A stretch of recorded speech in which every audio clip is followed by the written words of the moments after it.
Ang perception na ang mayayamang individuals ay mga untouchable, matapos makagawa ng krimen, ay sinasabing sinusuportahan ng psychological, social, at systemic factors na nilikha ng two-tier justice system. Ayon sa psychological studies, iminumungkahi na ang merong mataas na antas ng kayamanan ay maaaring dahilan ng pagtaas ng unethical behavior at pagbaba ng empathy ng isang tao. Habang ang systematic advantages nito ay ang pagkakaroon ng superior legal representation at influence na nag-aalaw sa kanila na matakasan ang anumang consequences ng kanilang action.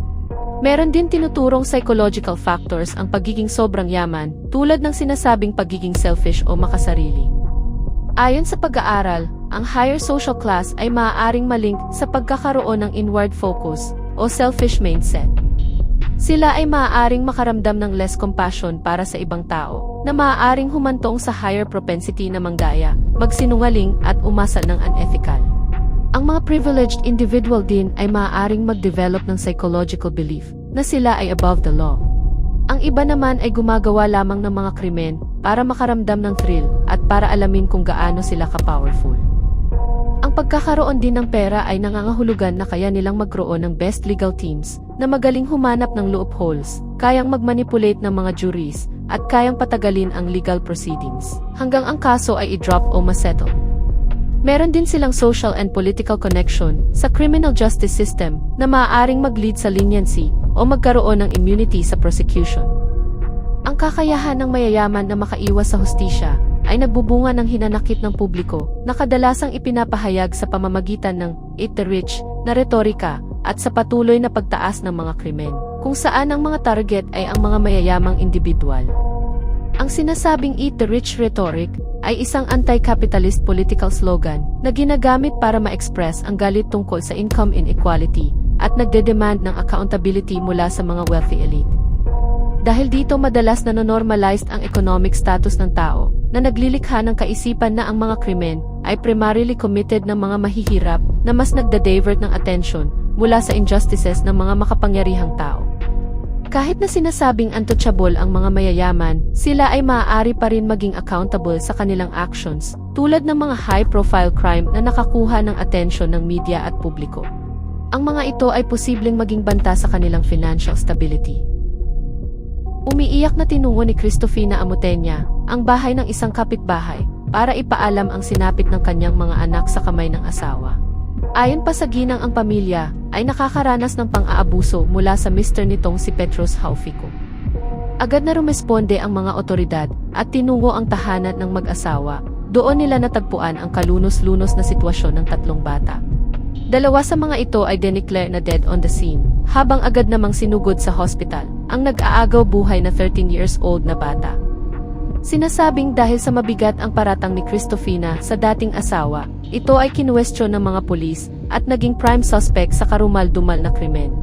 Sa kabila nito, hindi naman maaresto at ma-detain ng mga otoridad ang lalaki dahil ito ay isang diplomat na mayroong immunity. Ang full diplomatic immunity sa Namibia ay isang legal na proteksyon na nag-i-ensure sa mga foreign diplomats at sa kanilang pamilya na sila ay hindi sakop ng jurisdiction ng tinitirhang bansa, maliban na lamang sa ilang specific circumstances. Pinapahintulutan ng immunity ang mga diplomats na gawin ang kanilang mga tungkulin ng hindi nababahala o natatakot sa posibleng harassment or interference. Nag-iba ang direksyon ng investigasyon ng nakaligtas ang 13 years old na bata at inilantad nito ang tunay na nangyari noong December 13, 2020 sa kanilang bahay sa Addis Ababa at itinuro ang stepmother na si Cristofina bilang perpetrator.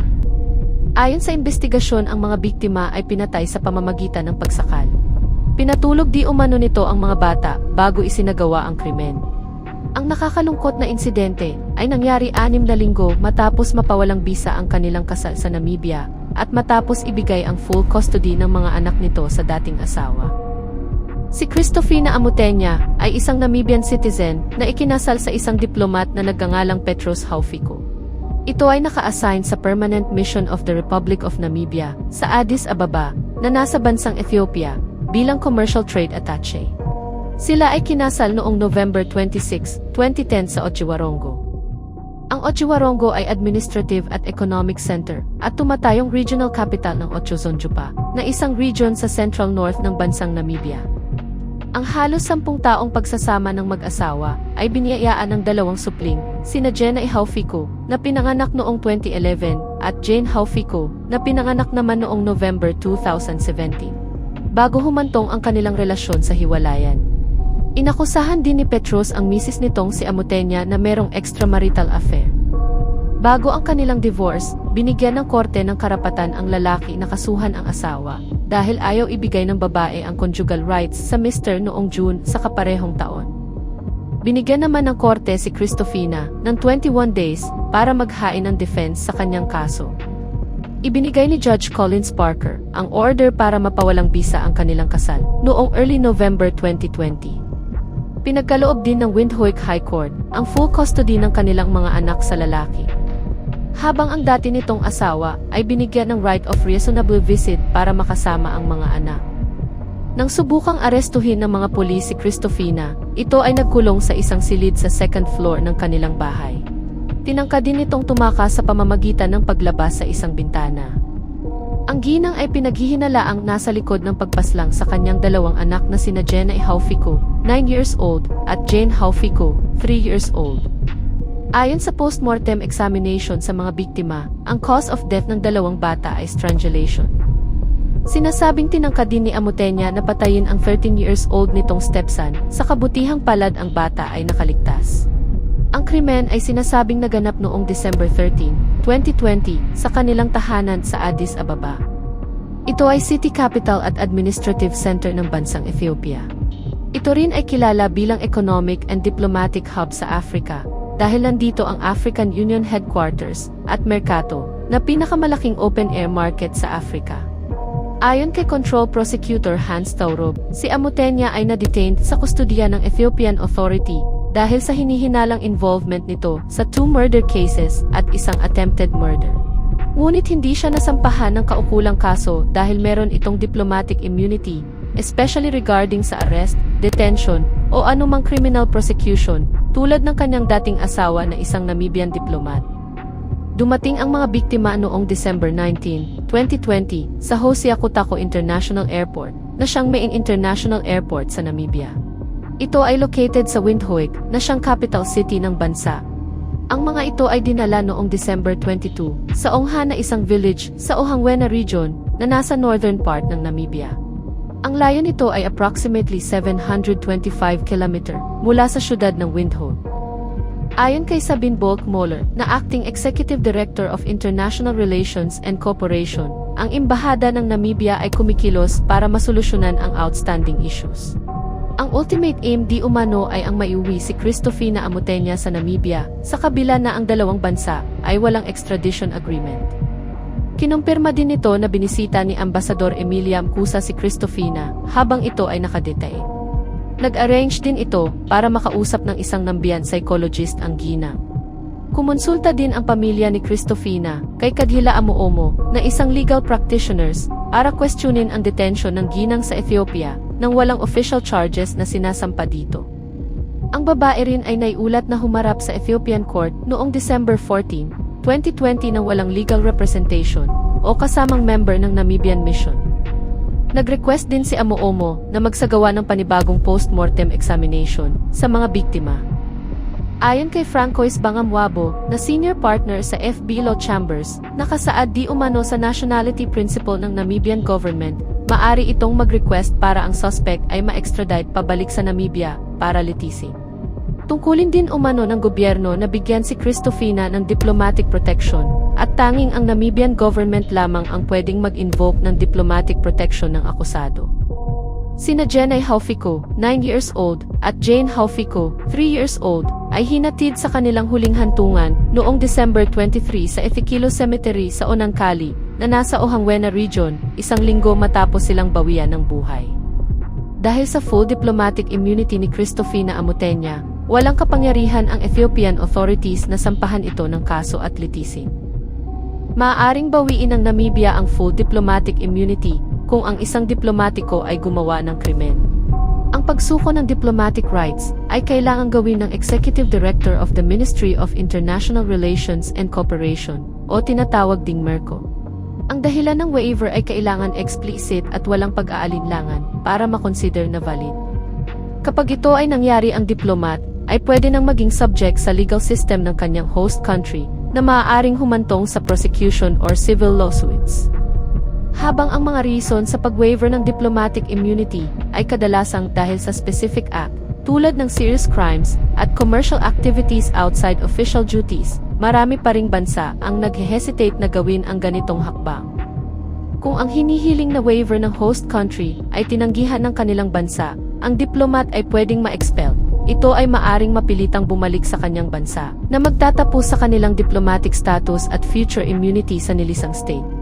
Si Cristofina Amutenya ay dineport noong April 3, 2021 dahil sa hindi pagsuko ng bansang Nambia sa full diplomatic immunity nito. Ayon sa investigasyon, hindi ito ginawa ng Nambian government dahil ang Ethiopia ay merong death penalty na maaring mapatao sa ginang dahil sa bigat ng krimeng hinihinalang isinagawa nito. Habang ang capital punishment ay inabolish na sa bansang Nambia noong 1990. Ang huling execution sa bansa ay naganap noong 1988 sa ilalim ng South African rule. Isang urgent application ang sinabmit ni Cristofina sa Venetius High Court na part ng judicial system ng bansang Ethiopia para i-postpone ang kanyang criminal cases dahil sa kanyang immunity na nakuha nito nang pinakasalan siya ng isang Nambian diplomat. Agad na naaresto at nakulong si Cristofina pagkalapag nito sa Hosea Kutako International Airport. Kinalunisan, April 5, 2021, ito naman ay official na kinasuhan. Nagsumiti ng affidavit ang akusado sa Windhoek High Court noong April 6, 2021 para sa 2 counts of murder at 1 count of attempted murder na isinampa dito. Nakasaad sa naturang dokumento na hindi siya nabigyan ng kahit na anong rason kung bakit siya ay nasa custody ng Namibian authorities. Hiniling nito ang agarang pagpapalaya sa kanya dahil siya ay merong right to liberty. Iginiit din ng ginang na ang kanyang karapatan ay hindi maaaring limitahan ng hindi sinasabi sa kanya ang mga kadahilan at dapat isagawa sa tamang proseso. Meron din itong urgent application para ideklara na ang kanyang pagkakaaresto at pagkakakulong sa Namibia ay hindi naaayon sa batas. Binigyan din ng pagkakataon na makapaghanda si government lawyer Jurie Ludwig para sagutin ang affidavit ni Amutenya. Ito ay tinakdang dinggin ni Deputy Judge President Hosea Angula ng High Court noong April 8, 2021. During court appearance ng ginang sa Windhoek Magistrates Court na pinamunuan ni Magistrate Alwindo Venetius, ang defense team ay nagsumiti ng sworn statement ng ginang. Ayon dito, si Cristofina ay ilang beses humarap sa court ng Ethiopia sa pagitan ng December 2020 hanggang March ng sumunod na taon. Hindi umano nito naintindihan ang proceeding dahil hindi siya pinagkalooban ng interpreter. Ang bansang Ethiopia ay merong 80 to 100 dialect, pero ang national language ng bansa ay Amharic, habang ang official language naman ng bansang Nambia ay English. Nalaman lang di umano ni Cristofina mula sa isang Ethiopian police officer na siya ay ide-deport na sa Nambia nang siya ay maipasok na sa aircraft. Wala din umanong binigay sa kanyang anumang uri ng documents regarding sa naganap na deportation. Hinamon din ng defense lawyer nitong si Kadhila Amuomo ang desisyon ng Namibian authorities na arestuhin at kasuhan si Cristofina pagdating nito sa Namibia sa kabila ng pagkakaroon ng full diplomatic immunity. Si Amuomo ay nag-apply din sa High Court para i-declare na unlawful ang pag-aresto at pag-detain sa Gina. Ang kanyang kliyente rin umano ay dapat mai-release sa custody sa lalong madaling panahon. Ito ay kasunod ng impormasyon na natanggap ng Ministry of International Relations and Cooperation mula sa Namibian Embassy sa Addis Ababa na mahigit isang buwan nang natapos ng Ethiopian Police ang kanilang investigasyon. Naisumite na rin ang report ng findings sa Ethiopian Ministry of Foreign Affairs. Ayon kay Ministry of International Relations and Cooperation spokesperson Bertha Amakali, matapos di umanong ma-finalize ng Ethiopian Ministry of Justice at Attorney General's Office ang investigasyon, doon pa lamang dapat nakipag-ugnayan ang mga ito sa Namibian authorities para maibalik sa Namibia si Cristofina Amutenya. Nagsumiti rin ng sulat si government lawyer Jurie Ludwig ng Office of the Government Attorney sa magistrate.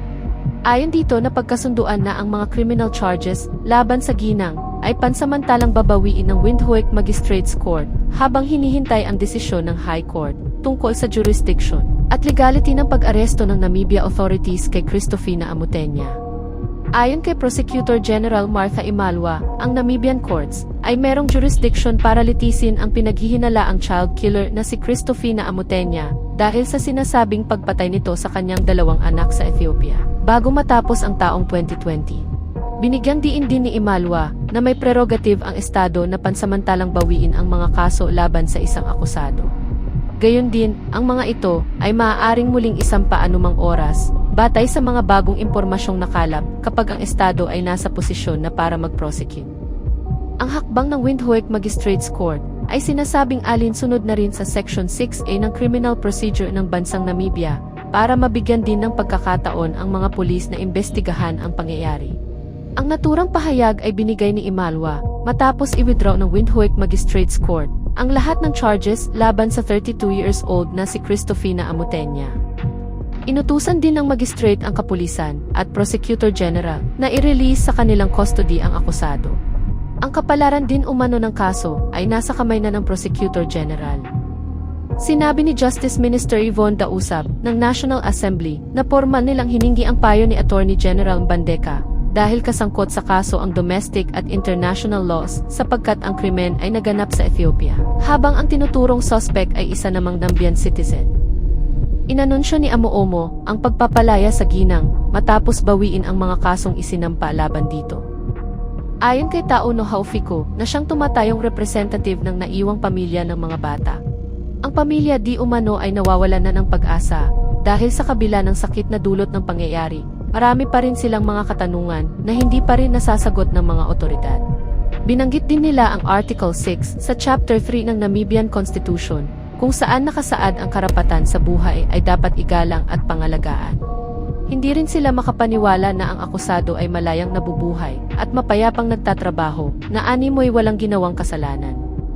Ayon sa pahayag kay Prosecutor General Martha Imalwa, hindi umano maaaring dinggin ang kaso hanggang ang investigation ay isinasagawa pa rin. Ito naman ay kinumpirma ni Deputy Commissioner Kauna Shikwambi na patuloy pa rin silang kumakalap ng mga evidence sa naganap na krimen. Isa sa mga sinasabing dahilan kaya nagtagal ang mga pulis na ma-finalize ang investigasyon dahil ito ay isang cross-border case.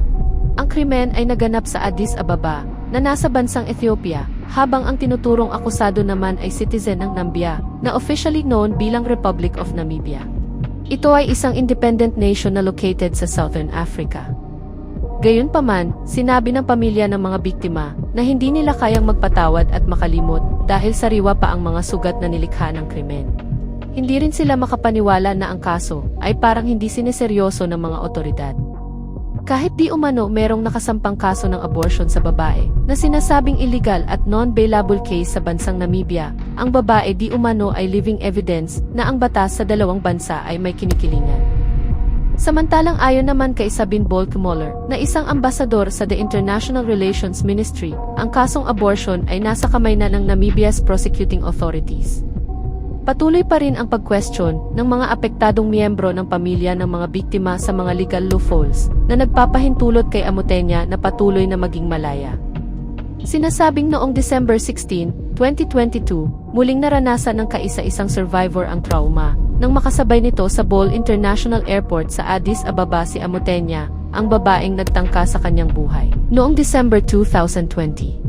Ayon pa sa pamilya ng biktima, nakakalungkot di umanong makita ang isang taong pinaghihinalaang nasa likod ng 2 counts of murder at 1 count ng attempted murder na malayang nakakapag-travel papasok at papalabas ng Ethiopia, kung saan niya tinuturong ginawa ang kakilakilabot na krimen.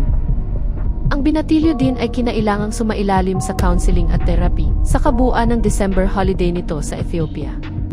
Dapat din umanong seryosohin ng mga otoridad ang isyong ito at bigyan ng hustisya ang pagkamatay ng 2 bata, tulad ng pagbibigay ng katarungan sa ibang biktima.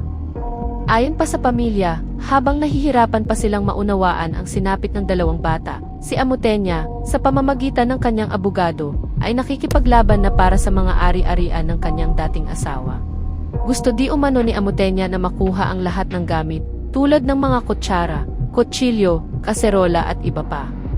Pinaglalaban din nito ang karapatan sa village house ng dating asawa, na wala man lamang siyang naiambag kahit na 1 sentimo.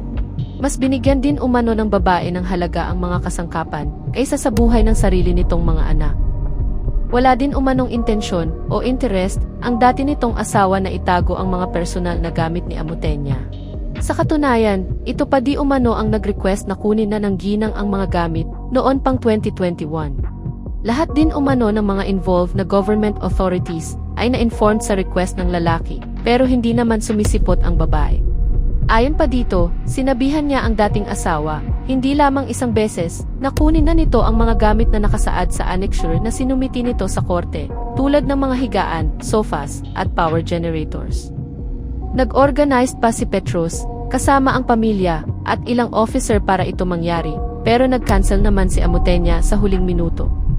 Matapos ito, nabalitaan na lamang nilang bumalik na ang ginang sa trabaho sa Mines and Energy Ministry at tumanggi ng magbigay ng komento sa nangyari.